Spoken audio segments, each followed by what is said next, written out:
Hello guys, good evening. So guys, 8 अगस्त की vision की daily current affairs update हो गई है। तो चलिए हम आज की फर्स्ट न्यूज़ के साथ स्टार्ट करते हैं। लैंडस्लाइड इन पेडुमुडी हिल्स इन इडुक्की डिस्ट्रिक्ट केरला। अभी वैसे केरला की एक और न्यूज़ है, आपको पता है कि कल किस तरह से एयरपोर्ट पे वो प्लेन क्रैश हो गया ड्यूरिंग द लैंडिंग। खैर, पर वो न्यूज़ इस न्यूज़ में नहीं है। तो चलिए जो लैंडस्लाइड के बारे में पढ़ लेते हैं कि क्या है। लैंडस्लाइड आपको पता ही होगा। Landslide are defined as mass movement of rock debris और अर्थ डाउन अ स्लोप। ठीक है, अब लैंडस्लाइड्स दो तरह से हो सकते हैं, नेचुरल फैक्टर्स की वजह से भी हो सकती हैं और मैन मेड फैक्टर्स की वजह से भी हो सकती हैं। नेचुरल किस तरफ से हो सकती हैं? अगर लंबे समय से रेनफॉल आ रही हो, स्टीप स्लोप्स हो, मतलब एक तो होती है जेंटल स्लोप जैसे इस तरह की, मतलब ईजिली आप आराम से, एक होती है स्टीप स्लोप। अब जब स्टीप स्लोप हो तो वहाँ लैंडस्लाइड्स होने के चांसेस बढ़ जाते हैं। हाईली वेदर्ड रॉक लेयर्स, ठीक है, या सिस्मिक एक्टिविटी, मतलब कि टेक्टोनिक प्लेट्स की जो एक्टिविटीज़ की वजह से भी ये क्या है, ये सब नेचुरल फैक्टर हैं। मैन मेड फैक्टर्स क्या हैं? डिफॉरेस्टेशन। अब डिफॉरेस्टेशन की वजह से क्या होएगा? सोइल इरोड होएगी और धीरे धीरे क्या है, वो जो ज़्यादा से ज़्यादा लैंडस्लाइड होगी। ठीक है, माइनिंग की वजह से, क्वायरिंग की वजह से, या लैंड यूज पैटर्न की वजह से। ठीक है, तो ये कुछ नेचुरल और मैन मेड फैक्टर हमने देख लिए हैं। अब according to the geological survey of India, देखो गाइस, ये जैसे ये आप आंसर राइटिंग में बहुत अच्छे से यूज़ कर सकते हो कि हाँ, जियोलॉजिकल सर्वे ऑफ इंडिया के डाटा के अकॉर्डिंग। ठीक है, तो गाइस इस तरह की ना लाइंस के लिए आप अलग से एक नोटबुक लगा सकते हो जिसमें आप ये सब लिख सकते हो। ठीक है, तो जियोलॉजिकल सर्वे ऑफ इंडिया के according 12% of India's land area susceptible to landslide. 12% India का जो लैंड एरिया है वो लैंडस्लाइड्स के लिए क्या, वल्नरेबल है। इट अफेक्ट स्पेशली कहाँ कहाँ इफेक्ट करता है लैंडस्लाइड? हिमालयाज़ क्यों, वो टेक्टोनिकली एक्टिव है। नॉर्थ ईस्टर्न हिली ranges, western Ghats, Nilgiris, eastern Ghats या विंध्यास, इन दैट ऑर्डर। ठीक है, इम्पैक्ट क्या होगा? ऑफ कोर्स लैंडस्लाइड जब भी होगी इसका इम्पैक्ट हमारी लाइफ पे होगा, हमारी प्रॉपर्टी पे होगा, इकोनॉमी में भी होगा और सेटलमेंट्स पे भी होगा। अब नेशनल डिजास्टर मैनेजमेंट अथॉरिटी ने क्या गाइडलाइंस जारी करी है ऑन मैनेजमेंट ऑफ लैंडस्लाइड? देखो, इसने क्या किया है, लैंडस्लाइड हज़ार्ड जोनेशन किया है। मतलब सबसे पहले क्या किया है, जो भी अफेक्टेड एरियाज़ हैं उनको जोन किया। जैसे आप देख सकते हो किस तरह से ये ग्रीन जोन किया। ठीक है, ग्रीन जोन, ठीक है, ये इस तरह से जोनिंग कर दी कि कौन सा एरिया ज़्यादा सस्पेक्टेबल है, वल्नरेबल है। जैसे आप देख सकते हो जो ब्लू एरिया, इसका मतलब वेरी हाई हजार्ड है, मतलब मेनली जम्मू कश्मीर का, ये नॉर्थ ईस्ट का कुछ एरियाज़ है जहाँ पे लैंडस्लाइड्स के क्या है, ज़्यादा वल्नरेबल है। फिर हाई हजार्ड है, मतलब उससे कम थोड़ा सा, वो मेनली ऑरेंज में है। ये भी मेनली क्या है, हिमाचल प्रदेश और उत्तराखंड में और नॉर्थ ईस्ट की कुछ स्टेट्स में। फिर मॉडरेटली और हाई हजार्ड लिखा है, ये मेनली देखा गया, ये भी कुछ यहाँ पे देखो वेस्टर्न घाट्स में मेनली। लो हजार्ड में मेनली जो ट्रांस हिमालयस वाला पार्ट हो गया ये है। वेरी लो हजार्ड बाकी आपको पता ही है, ठीक है, वाइट में है। तो इस तरह से क्या करें, इन्होंने क्या करा, जोन कर दिया। ठीक है, जोन करने से क्या होगा, हम उस हिसाब से जो फ्यूचर एक्टिविटीज़ हैं उन्हें प्लान कर सकते हैं। ठीक है, पढ़ लेते हैं। Landslide hazard zonation, it covers aspects of reliability and validation of landslide zoning maps in Indian scenario and proposes future plan of activities for landslide zoning. ठीक है गाइस, समझ आ गया। Landslide monitoring and early warning system, जिस तरह cyclone में आप early warning system है, उसी तरह लैंडस्लाइड में भी एक मॉनिटर करेंगे और अर्ली वार्निंग सिस्टम क्या है इसमें हम डेवलप करेंगे। सेटअप करेंगे institutional mechanism for generating awareness and preparedness about landslide hazard. जो भी लैंडस्लाइड से रिलेटेड अगर हजार्ड होना है उससे पहले हम सबको अवेयर करेंगे, लोगों को प्रिपेयर करेंगे। Construction of retention wall to stop land from slipping, हम क्या करेंगे, रिटेंशन वॉल को कंस्ट्रक्ट करेंगे जिससे जो लैंड है ना वो नीचे स्लिप ना हो सके। मतलब अगर सपोज करो इस तरह की स्लोप है, ठीक है, तो यहाँ पे अगर हम रिटेंशन वॉल बना देंगे तो क्या है, जो लैंड है ना वो यहाँ पे नीचे स्लिप नहीं हो पाएगा। तो इस तरह से हम क्या करेंगे, रिटेंशन वॉल को कंस्ट्रक्ट करेंगे। Increase in vegetation cover is an effective way to arrest landslide. Guys पता है, एफॉरेस्टेशन है हर एक चीज़ का सोल्यूशन है अगर देखा जाए। ठीक है, वेजिटेशन कवर जितना ज़्यादा होगा तो जो क्या है, सोइल इरोड नहीं होएगी, वो पकड़ में रहेगी जो मिट्टी है, जिस वजह से क्या है, लैंडस्लाइड पे इफेक्ट नहीं होगा, मतलब लैंडस्लाइड प्रिवेंट हो पाएगी। ठीक है, establishment of N autonomous national centre for landslide research studies and management, हम एक लैंडस्लाइड ऑटोनॉमस का नेशनल सेंटर खोलेंगे जिसमें लैंडस्लाइड से रिलेटेड रिसर्च करेंगे, स्टडीज़ और मैनेजमेंट। ठीक है, तो यही थी पहली न्यूज़ जो कि लैंडस्लाइड अभी कहाँ हुई है, केरला के इडुक्की डिस्ट्रिक्ट में। ठीक है, आगे बढ़ते हैं। India has trade deficit with 9 of 10 top 10 commerce partner, मतलब इंडिया जो टॉप 10 जो उसके कॉमर्स पार्टनर्स हैं जिनके साथ ट्रेड करता है कंट्रीज़ के साथ, उसमें से सिर्फ यूएसए को छोड़ के सभी कंट्रीज़ के साथ क्या है, इंडिया ट्रेड डेफिसिट में है, घाटे में है। सिर्फ यूएसए के साथ इंडिया को ट्रेड करके बेनिफिट है, सरप्लस है। बाकी अगर चाइना के साथ देख लो, पहले यहाँ देख लो, चाइना के साथ फाइनेंशियल ईयर 19 और फाइनेंशियल ईयर 20 दोनों का बता रखे हैं। चाइना के साथ $53.56 बिलियन का हमें घाटा हो रखा है 19 में, 20 में भी आप देख सकते हो $48 का कुछ। यूएई के साथ आप देख लो, ठीक है, Saudi Arab, Hong Kong, Iraq, Singapore, Germany, South Korea, Indonesia, इन ये 9 स्टेट्स हैं, 9 कंट्रीज़ हैं जिनके साथ क्या है इंडिया को ट्रेड करके डेफिसिट है। सिर्फ एक यूएस है जिसके साथ हमें ट्रेड करके क्या है सरप्लस है। तो पढ़ लेते हैं। Among plans to boost domestic manufacturing and drastically cut down on incoming goods, data shows that India continues to import more from almost all the major trade partners than it exports. इन्होंने ये बोला है कि हम इतने plans बना रहे हैं डोमेस्टिक मैन्युफैक्चरिंग को बूस्ट करने के लिए, है इनकमिंग मतलब ये इंपोर्ट को रिड्यूस करने के लिए कि हम इंपोर्ट पे डिपेंडेंस कम रहे, लेकिन उसके बावजूद भी ये देखा गया है इंडिया कंटिन्यू क्या कर रहा है, इन कंट्रीज से इंपोर्ट कर रहा है और जबकि एक्सपोर्ट वहाँ पे बहुत कम कर रहा है। ठीक है, ये हमने देख ही लिया है। However, India has maintained a surplus of more than $17 billion with US, its largest trading partner. ठीक है, यूएसए के साथ ही बस इंडिया को क्या है बेनिफिट है काम करके ट्रेड करके, दैट इज $17 बिलियन। ये आपको पता ही होगा कि अभी तक जो इंडिया का जो लार्जेस्ट ट्रेडिंग पार्टनर था वो चाइना था 2017 तक, लेकिन 2018 और 2019 2 साल से क्या है यूएस से क्या है हमारा लार्जेस्ट ट्रेडिंग पार्टनर हो गया। ठीक है, अब क्या हमें ट्रेड डेफिसिट का क्या रीज़न है? देखो, सऊदी अरब और इराक के साथ तो हमें इस तरह से डेफिसिट है कि ऑयल इंपोर्ट वहाँ से हमारा बहुत ज़्यादा है। ठीक है, यूएई के साथ क्या है, देखो यूएई के साथ जब हम ट्रेड करते थे तो कुछ क्या है हमारे सेक्टर्स ने वहाँ उनके साथ डिफ़ॉल्ट किया, मतलब जिस वजह से उसके बाद यूएई ने क्या किया, यूएई ने यूनाइटेड अरब एमिरेट्स ने वहाँ पे जो अपनी पॉलिसीज़ थे या जो नॉर्म्स थे उन्हें क्या कर दिया, टाइटर कर दिया, स्ट्रिक्ट कर दिया, जिस वजह से वहाँ पे अब जो हमारा इंडिया का अपैरल का सेक्टर है या फिर जो हमारा रिफाइंड पेट्रोलियम का एक्सपोर्ट है वो बहुत कम हो गया, जिस वजह से जो हमारा यूएई के साथ ट्रेड था अब वो कम हो गया। ठीक है, तो इसको अच्छे से पढ़ लेते हैं। Reasons for trade deficit with Saudi Arab and Iraq, rising oil import with UAE, tighter norms for diamond trading में बहुत ज़्यादा स्ट्रिक्ट नॉर्म्स हैं। आफ्टर कब से, after successive scams in sector, कुछ सेक्टर्स में डिफ़ॉल्ट करने के बाद, slipping market share for Indian apparels and the lower export of refined petroleum. ठीक है, अब क्या है पेट्रोलियम का हमारा एक्सपोर्ट नहीं होता, वहाँ पे जो इंडियन के अपैरल मार्केट है वहाँ पे एक्सपोर्ट नहीं होता, जिस वजह से हमारा ट्रेड डेफिसिट यूएई के साथ बढ़ रहा है। अब एक्सपोर्ट्स को बूस्ट करने के लिए क्या स्टेप्स लिए गए हैं और इम्पोर्ट की डिपेंडेंसी को कम करने के लिए क्या स्टेप्स लिए गए हैं, ज़रा देख लेते हैं। To boost related to export sector, RBI has sanctioned limit under priority sector lending norm। अब एक्सपोर्ट जो सेक्टर है उनकी क्या करा है हमने प्रायोरिटी सेक्टर नॉर्म्स में, मतलब पी उसमें क्या किया है, इनके जो लिमिट थी, बोरिंग लिमिट थी, वो हमने बढ़ा दी है कि हाँ आप ज़्यादा पैसे बोरो ले सकते हो ताकि उनकी क्रेडिट को हम ज़्यादा फाइनेंस कर सकें, बूस्ट कर सकें। Atmanirbhar Bharat to provide across sector reform, Atmanirbhar Bharat में भी इन सेक्टर को काफ़ी क्या दिया है, फाइनेंशियल सपोर्ट किया है। Government has announce Nirvik scheme to provide enhance insurance cover and reduce premium for small exporter. Government ने भी एक निर्विक स्कीम क्या करिए, अनाउंस करिए ताकि हम इन लोगों को इंश्योरेंस कवर दे सकें और स्मॉल जो एक्सपोर्टर्स हैं उनके भी जो प्रीमियम है उन्हें कम कर सकें।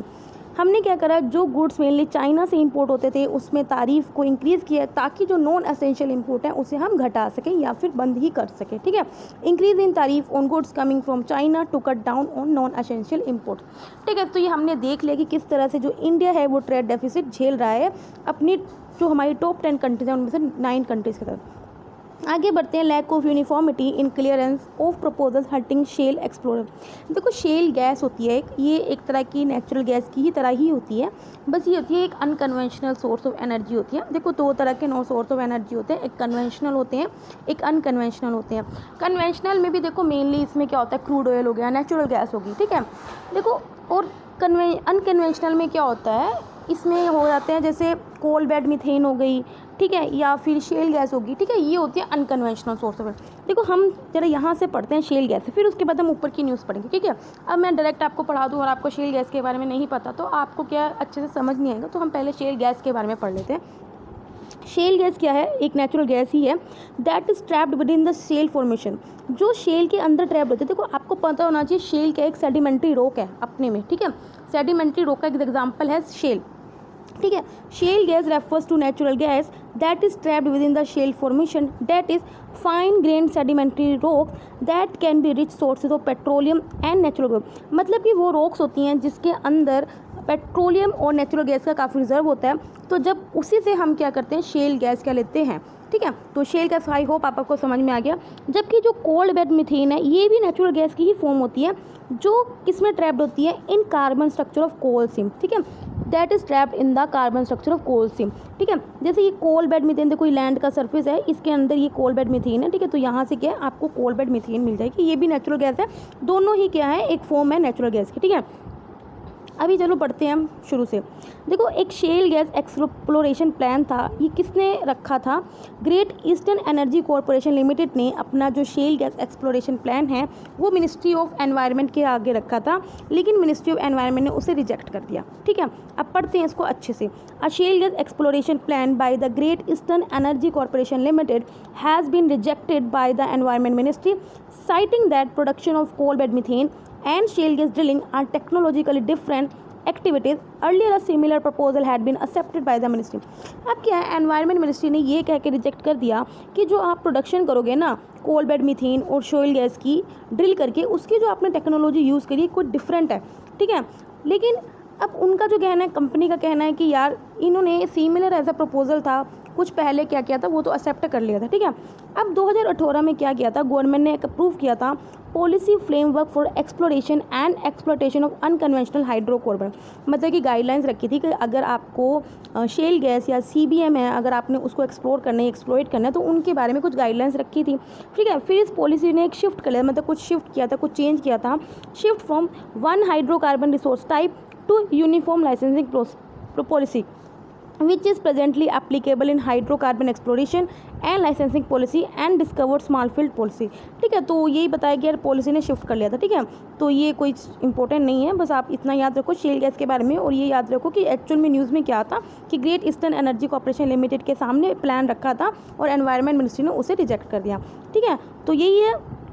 Over a past decade, a combination of horizontal drilling and hydraulic fracturing has allowed access to large volume of shale gas that were previously uneconomical to produce. चलो देख लेते हैं रिजर्व्स कहाँ पे, जो CBM और शेल का रिजर्व कहाँ पे है। कैम्बे में है, ठीक है, कृष्णा गोदावरी बेसिन में है, कोवरी में है, कावेरी नदी में, गोंडावना बेसिन में है, अपर असम में है, और इंडो गैंगनेटिक बेसिन में क्या है इनके रिजर्व है, ठीक है गाइस। तो ये मुझे कोई ज़्यादा इंपॉर्टेंट नहीं लगी, मैं आपको न्यूज़ बताऊँ तो। अगर आपने कुछ इसमें अगर इंपॉर्टेंट है तो वो शेल गैस के बारे में ही है, शेल गैस और CBM के बारे में आपको पता होना चाहिए। आगे बढ़ते हैं। ये आपने कल न्यूज़ में पढ़ा ही होगा, TV पे अगर आप देखते हो, Delhi government launched an electric vehicle policy. अभी क्या देखो दिल्ली गवर्नमेंट ने इलेक्ट्रिक व्हीकल पॉलिसी को लॉन्च किया है। देखो इसका एम क्या है, आप सोच ही सकते हो कि सिटी की जो हमें इकोनॉमी है उसे बूस्ट करें, पोल्यूशन लेवल को रिड्यूस करें और एम्प्लॉयमेंट ज़्यादा से ज़्यादा जनरेट हो ट्रांसपोर्ट सेक्टर में। ये क्या करेगी, जो भी लोग इलेक्ट्रिक व्हीकल्स को बाय करेंगे उन्हें फाइनेंशियल इंसेंटिव्स प्रोवाइड करेगी।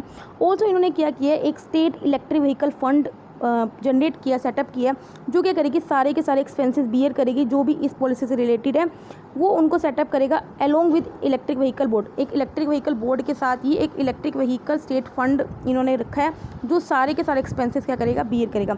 अब जरा देख लेते हैं किस तरह से इलेक्ट्रिक व्हीकल को प्रमोशन के बारे में, मतलब क्या क्या ऑलरेडी स्कीम, ये आज की बात नहीं है, इलेक्ट्रिकल व्हीकल को बहुत पहले से प्रमोशन की बात हो रखी है। तो इसके अंदर क्या क्या और पॉलिसीज लेके आई हुई है हमारी गवर्नमेंट, तो जरा देखते हैं। Faster adoption and manufacturing of hybrid and electric vehicles in India, ये फेम इंडिया एक स्कीम थी जो कौन लेके आया था, डिपार्टमेंट ऑफ हैवी इंडस्ट्री। देखो गाइस ये इंपॉर्टेंट है, ये डिपार्टमेंट ऑफ हैवी इंडस्ट्री की स्कीम थी।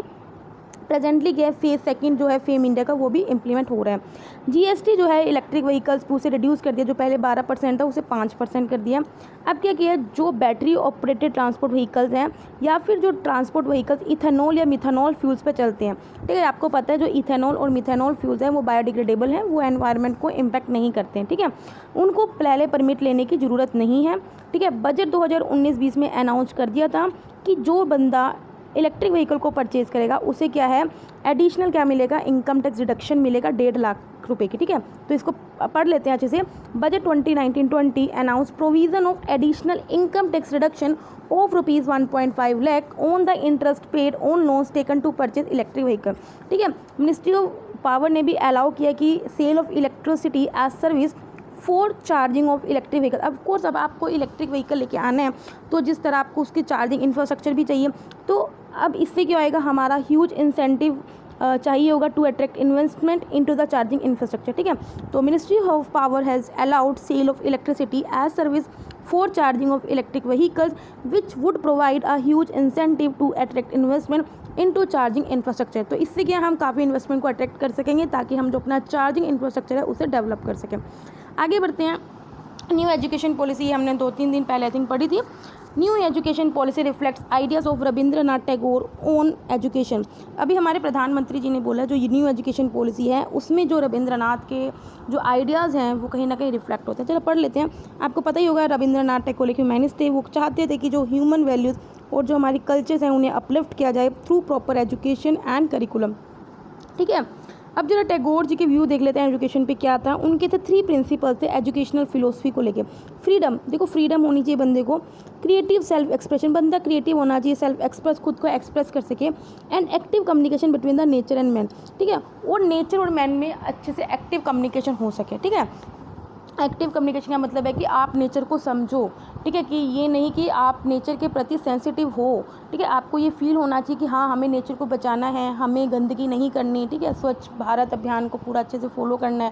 ठीक है, तो ये है कि डिफॉरेस्टेशन नहीं करना, आपको पेड़ उगाने। तो इस तरह से आप में एक सेंसिटिविटी भावना है नेचर को लेकर। ठीक है, इसी को बोला active communication between nature and man. ठीक है, childhood ought to be a time of self learning outside the rigid and restricting discipline of the schooling system set up by the British। जो रविंद्रनाथ टैगोर जी थे वो ये बिलीव करते थे कि childhood जो बचपन का टाइम है वो सेल्फ लर्निंग का सबसे बड़ा अच्छा टाइम है, क्योंकि जो ब्रिटिश ने जो स्कूलिंग सिस्टम रखा था उसमें बहुत रिस्ट्रिक्ट मतलब कि रिजिड होता था और डिसिप्लिन टाइप होता था।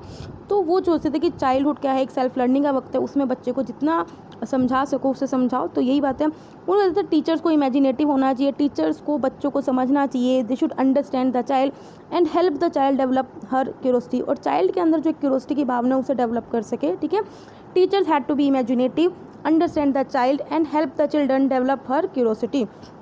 Education should help develop sensitivity in a student by directly experiencing nature. ये मैंने आपको ऑलरेडी बता ही चुका है। एजुकेशन के इस तरह होना चाहिए कि वो स्टूडेंट के अंदर सेंसिटिविटी की भावना जागरूक कर सके ताकि वो डायरेक्टली नेचर को एक्सपीरियंस कर सकें। करिकुलम को इस तरह से होना चाहिए कि नेचर को मतलब क्लासेस और नेचर में एक बना रहे। एक क्लासेस को उन्होंने बोला था कि ओपन एयर में होनी चाहिए, under the trees to provide for a spontaneous atmosphere. ठीक है, उनके जो विज़न था एजुकेशन को लेके उनका यही था कि एक कमर्शियल मैन से ऊपर एक मोरल मैन होता है, मतलब कि एक मैन जिसके अंदर मोरल वैल्यूज़ हों, सिविल वैल्यूज़ हों, एथिकल वैल्यूज़ हों, वो एक प्रायर होता है as compare to the commercial man जिसका एम सिर्फ इकोनॉमी है। ठीक है, वो नहीं होता। Moral man is placed above the commercial man. लेकिन इसका मतलब ये नहीं है कि जो एजुकेशन आप प्रमोट करें इकोनॉमिक सक्सेस या जो इकोनॉमिक बेनिफिट्स उसे हम इग्नोर करें नहीं या उसे डिवैल्यू नहीं, उनका ये मतलब भी नहीं था। ठीक है, in his vision of education moral man is placed above the commercial man, but education that promotes economic success and benefits is not devalued, उसको भी डिवैल्यूड हमें नहीं करना। ठीक है, उनके अकॉर्डिंग जो एजुकेशन एक सोशल प्रोग्रेस है by which man attains physical progress and spiritual wholeness. ठीक है, दोनों के दोनों इकट्ठे उसमें इनकलकेट करो बच्चे में, फिजिकल प्रोग्रेस भी और स्पिरिचुअल होलनेस भी। अब ओपिनियन गांधी जी और रविंद्रनाथ टैगोर के डिफरेंस क्या था उनके ओपिनियन में। देखो, गांधी जी जो वेस्टर्न सिविलाइजेशन को लेके काफ़ी क्रिटिक थे, वो जो मशीन्स और टेक्नोलॉजी के कहीं ना कहीं अगेंस्ट थे। ठीक है, उनके वर्शिप को अगेंस्ट थे। जबकि जो टैगोर जी चाहते थे वो चाहते थे to combine elements of modern western civilisation and best with the Indian tradition. वही बात होगी, वो चाहते थे फिजिकली भी बंदा प्रोग्रेस करे और साथ में इंडियन ट्रेडिशन दैट इज जो आपकी स्पिरिचुअल होलनेस है उसको भी आप अपने साथ रखो। ठीक है, तो यही थे गांधी जी और रविंद्रनाथ के जो ओपिनियन में क्या डिफरेंस है। सो गाइस, ये हमने कर लिया है कि न्यू एजुकेशन पॉलिसी में किस तरह जो रविंद्रनाथ टैगोर जी के आइडिया था रिफ्लेक्ट होते हैं। अब छोटी छोटी न्यूज़ पढ़ लेते हैं। प्रधानमंत्री आवास योजना अर्बन, ये तो आपको पता ही होगा। रिसेंटली क्या जो ministry of housing and urban affairs हैं उन्होंने क्या किया 10.28 लाख हाउसेज और को ऐड कर दिया इसमें प्रधानमंत्री आवास योजना के अंदर। अब जो टोटल नंबर ऑफ हाउसेज इन्होंने सैंक्शन कर दिए इस स्कीम के अंदर वो 1.06 करोड़ कर दिए। अब आपको पता ही होगा ये प्रधानमंत्री आवास योजना ये 2015 में लॉन्च हुई थी, जिसका एम यही था कि हर एक बंदे को हम हाउसिंग प्रोवाइड कर सके अर्बन एरिया में बाय 2022। इसमें क्या ये सेंट्रल असिस्टेंस देता है और बाकी जो इंप्लीमेंटिंग एजेंसीज कौन होती हैं, स्टेट्स और यूनियन टेरेटरी की क्या होती है इंप्लीमेंटिंग एजेंसीज होती हैं। ठीक है, इसमें क्या हमें हाउस प्रोवाइड करना है हर एक एलिजिबल फैमिली को जो भी एलिजिबल बेनिफिशियरी है against the validated demand for houses of about 1.12 crore. ठीक है, चलो इसको एक बार अच्छे से पढ़ लेते हैं। Recently ministry of housing and urban affairs is approve the construction of about 10.28 lakh houses under the प्रधानमंत्री Awas Yojana urban, taking the number of houses sanctioned so far under the scheme to 1.06 crore. Pradhan Awas Yojana was launched in 2015, which intends to provide housing for all in urban areas by year 2022. It provides central assistance to implementing agencies through states UTs for providing houses to all the eligible families against the validated demand for houses for about 1.12 crore. आगे बढ़ते हैं। जो special economic zone based solar manufacturers oppose basic custom duty. अभी क्या है, जो solar equipment makers हैं, जो अपने इंडिया के जो सोलर इक्विपमेंट मेकर्स हैं, उन्होंने पॉइंट आउट किया है कि जो लोकल सोलर फैक्ट्रीज हैं जो स्पेशल इकोनॉमिक जोन में हैं, अगर आपने उन पे जो बेसिक कस्टम ड्यूटी लगाते हो, अगर आपने उसको एलिमिनेट नहीं किया, रिमूव नहीं किया, तो काफ़ी जो लोकल सोलर फैक्ट्रीज हैं उन्हें अपनी दुकान बंद करनी पड़ जाएगी। ठीक है, क्योंकि क्या है, इससे क्या होएगा, देखो उन्हें क्या है, दो तरह से एक नुकसान होएगा। अगर तो ये कस्टम ड्यूटी इम्पोज करी, ठीक है, दोज इन द डोमेस्टिक तारीफ एरिया, एक सेकेंड, इम्पोज करी, तो उन्हें क्या है, ड्यूटी पे करनी पड़ेगी under the 2005 special economic zone act. ठीक है, तो अभी इसको अच्छे से पढ़ लेते हैं तो आपको समझ में आ जाएगा। देखो, जो पहली बात ये देख लेते हैं, जो बेसिक कस्टम ड्यूटी है एक टाइप ऑफ टैक्स ही है जो अंडर कस्टम एक्ट 1962 के अंडर लगता है। ये क्या है, जो बेसिक कस्टम ड्यूटी कोई फिक्स नहीं होता, ये डिफरेंट आइटम्स के अकॉर्डिंग वेरी करता है और सेंट्रल गवर्नमेंट के पास पावर होती है कि या तो वो इस टैक्स को एलिमिनेट भी कर सकता है या रिड्यूस भी कर सकता है ऑन गुड्स या फ्रॉम चार्जेस। ठीक है, तो पढ़ लेते हैं। जो basic custom duty is a type of duty or tax imposed under the Custom Act 1962. It varies from different items and the central government has the power to reduce or exempt any goods from the charges. ठीक है, अब हम शुरू से पढ़ते हैं।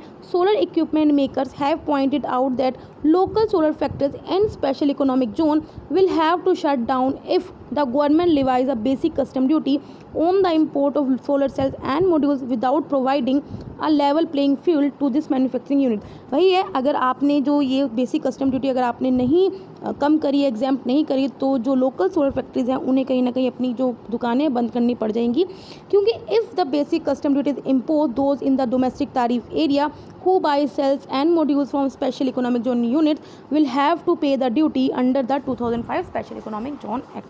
ठीक है, सो आई होप ये आपको समझ में आया होगा। आगे बढ़ते हैं। Leopard poaching in India. अभी क्या, जो ट्रैफिक के द्वारा, जो ट्रैफिक क्या है, ये देखो एक एनजीओ है, ठीक है। अब इसने क्या एक स्टडी करी और रिवील किया है कि जो 2015 से 2019 के बीच में 747 लेपर्ड्स की जो डेथ हुई है, उसमें जो 596 की जो डेथ हुई है, उसका सीधा जो मैटर है वो इलीगल वाइल्ड लाइफ ट्रेड और पोचिंग की वजह से उनकी डेथ हुई है। जो हाईएस्ट पोचिंग कहाँ देखे गए हैं, उत्तराखंड और महाराष्ट्र में देखी गई हैं। थ्रेट क्या है, क्यों इनको थ्रेट है, देखो इंक्रीज आप उनका हैबिटेट डिस्ट्रक्ट कर रहे हो, ह्यूमन वाइल्ड लाइफ कॉन्फ्लिक्ट हो रहे हैं और इलीगल ट्रेड हो रही है। IUCN में देखो ये इंपॉर्टेंट हो जाता है, जो IUCN में इनका स्टेटस क्या वल्नरेबल है। ट्रैफिक क्या है, ये भी आपको पता होना चाहिए। लीडिंग एनजीओ है जो कि ग्लोबली वर्क करता है on trade in wild animals and plants in the context of both biodiversity conservation and sustainable development. ठीक है गाइस, आगे बढ़ते हैं। कवाकास 2020 या कॉकसस 2020। देखो ये रशिया की स्ट्रेटेजिक कमांड स्टाफ एक्सरसाइज है, एक एक्सरसाइज है। इसमें जो है इंडिया पार्ट लेगा। रशिया के कवाकस 2020 नेक्स्ट मंथ होएगी एक्सरसाइज, जिसमें इंडिया करेगा पार्ट लेगा। इसके अलावा रशिया ने और लोगों को भी इन्वाइट किया है, चाइना को भी इन्वाइट किया है, पाकिस्तान को भी इन्वाइट किया है, apart from other member states of the Shanghai Cooperation Organisation. ठीक है, तो मतलब इंडिया के साथ चाइना पाकिस्तान भी इसमें पार्ट करेंगे। ठीक है, पढ़ना है तो पढ़ लेते हैं एक बार। It is the Russian strategic command and staff exercise. India will take part in the Russian Kavkaz 2020 next month. The invites of this exercise also include China and Pakistan apart from other member states of Shanghai Cooperation Organization। 6th national handloom day, आपको पता होगा कल 6th national handloom day था। देखो ये 7 अगस्त को हर साल बनाया जाता है, 2015 से स्टार्ट किया था। इस आपको पता होगा 7 अगस्त 1905 में इसी दिन क्या हुआ था, स्वदेशी मूवमेंट स्टार्ट हुआ था। तो उसी को मार्क करने के लिए क्या है, ये नेशनल हैंडलूम डे 7 अगस्त को बनाया जाता है। इस ओकेजन पे क्या हुआ है, जो मिनिस्ट्री ऑफ टेक्सटाइल्स है उन्होंने क्या लॉन्च किया देख लेते हैं। एक मोबाइल ऐप लॉन्च किया और एक बैकएंड वेबसाइट लॉन्च किया फॉर हैंडलूम मार्क स्कीम। ठीक है, जिस तरह आपका हॉलमार्क होता है, ISI वो मार्क होता है, ठीक है, उसी तरह एक हैंडलूम मार्क स्कीम स्टार्ट करिए। देखो handloom mark is being promoted to provide collective identity to the authentic handloom product. Handloom mark इसलिए ये आपकी ऑथेंटिसिटी बढ़ाएगा कि जो हैंडलूम प्रोडक्ट है वो कितना ऑथेंटिसिट है। ठीक है, तो एक आइडेंटिटी है। ठीक है, तो वही है। माई हैंडलूम पोर्टल भी एक डेवलप किया है, किनके लिए, for individual weavers as well as other organisation for applying for various benefits under the various handloom scheme like block level cluster. ठीक है, माई हैंडलूम पोर्टल इसलिए है कि जो भी इंडिविजुअल वीवर्स हैं, अगर उन्होंने कोई भी बेनिफिट्स लेना तो इसके थ्रू वो बेनिफिट ले सकते हैं। और इसके अंदर कुछ स्कीम्स है जैसे ब्लॉक लेवल क्लस्टर, इन स्कीम से वो फ़ायदा उठा सकते हैं। सो गाइस, यहाँ पे 8 अगस्त के डेली करंट अफेयर्स की ख़त्म हो गई है। अगर आपको अच्छी लगे तो लाइक कर देना, और अगर आपको कोई दिक्कत लगती है तो प्लीज़ कमेंट करिए। तब तक के लिए बाय बाय, टाटा।